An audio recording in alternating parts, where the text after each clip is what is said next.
ఎన్నికల ప్రచారంలో భాగంగా సౌత్ ఇండియా షాపింగ్ మాల్ సిబ్బందితో విశాఖ పార్లమెంట్ కూటమి ఎంపీ అభ్యర్థి శ్రీభరత్ సమావేశమయ్యారు.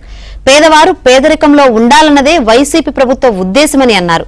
జగన్ 5 ఏళ్ల పాలనలో రాష్ట్రానికి ఒక్క పరిశ్రమ కూడా తీసుకురాలేదని విమర్శించారు. పెట్టుబడులు పెట్టడానికి రాష్ట్రానికి వచ్చిన సంస్థలను భయపెట్టి బయటకు పంపించేశారని ఆరోపించారు. ప్రభుత్వాన్ని ప్రశ్నించే వారిని ఇబ్బందులు పెట్టారని మండిపడ్డారు. రాష్ట్రం కోసం, పిల్లల భవిష్యత్ కోసం ప్రభుత్వం మారాలని, ఎన్నికల్లో ప్రజలు తమ ఓటును టీడీపీకి వేసి గెలిపించాలని శ్రీభరత్ విజ్ఞప్తి చేశారు.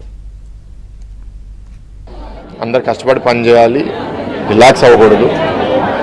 ఎందుకంటే T20 మ్యాచ్ లాగే 19 ఓవర్స్ దాకా బాగా ఆడి లాస్ట్ 1 ఓవర్లో కానీ మనం రిలాక్స్ అయితే అది గెలుపు ఓటమికి తేడా రావచ్చు. ఒక రౌడీలతో, ఒక దుర్మార్గులతో పోరాడుతున్నాం. ఇవాళ వాళ్ళు ఏ ఆయుధం అయినా వాడడానికి సిద్ధంగా ఉన్నారు.